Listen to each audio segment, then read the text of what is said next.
Assalamualaikum warahmatullahi wabarakatuh. Halo sobat setia Fakta Kehidupan. Tidak lupa kami sampaikan salam sehat, salam sejahtera. Semoga tercurah segala bentuk kebaikan dan juga kita semua dalam lindungannya. Seperti biasa, kita akan berbagi kisah dari yang unik, menarik sampai bikin nangis. Mari kita simak kisahnya.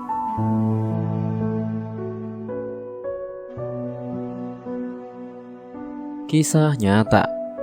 Kisah nyata mati suri. Hampir mendapat asap pedih karena perbuatan ini di dunia. Kondisi mati suri sampai saat ini masih menjadi misteri dan erat kaitannya dengan perbuatan selama di dunia.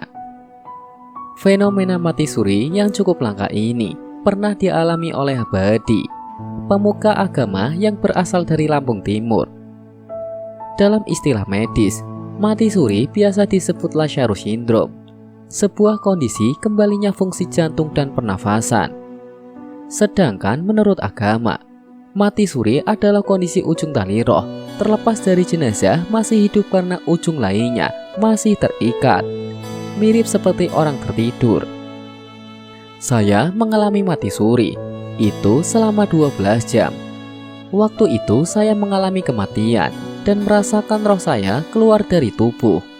Ucap Abadi seperti dilansir mapaibandung.com dari kanal YouTube Aida Afifah pada Jumat 4 Maret 2022. Abadi seorang penceramah di daerahnya merasakan saat mati suri yang mengerikan dan tak pernah dilupakannya.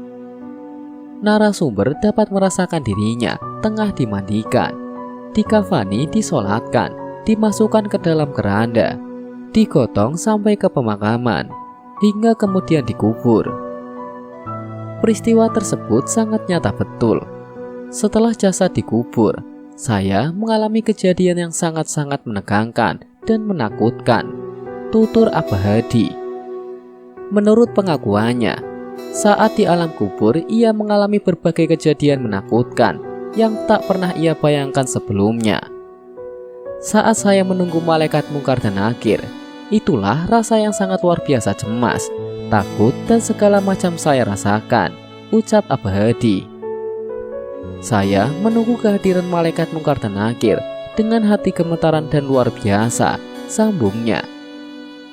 Cukup lama ia menunggu kehadiran malaikat tersebut, tetapi tidak kunjung datang.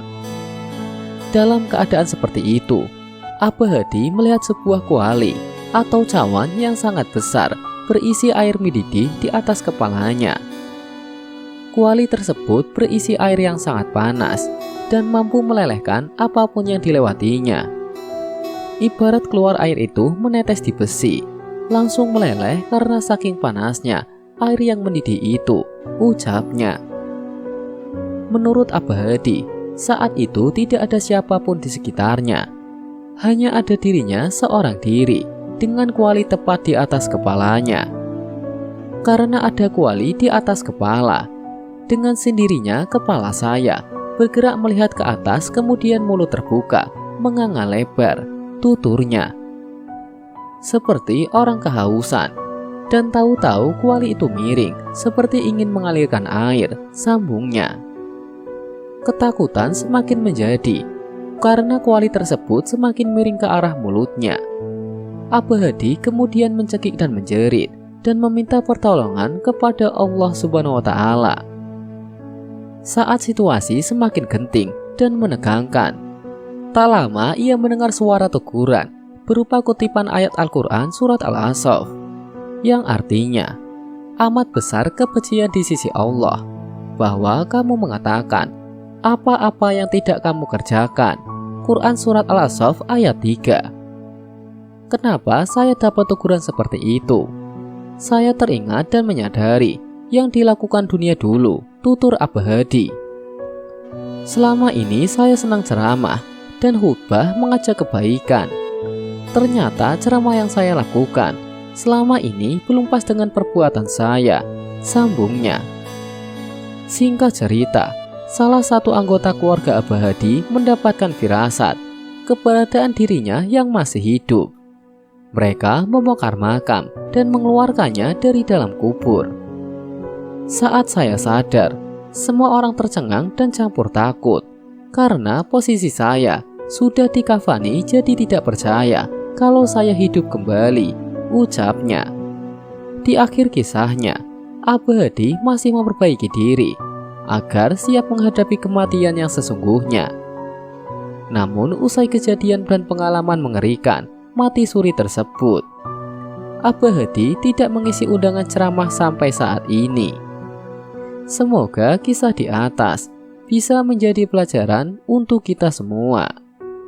Sekian, wallahu a'lam bishawab.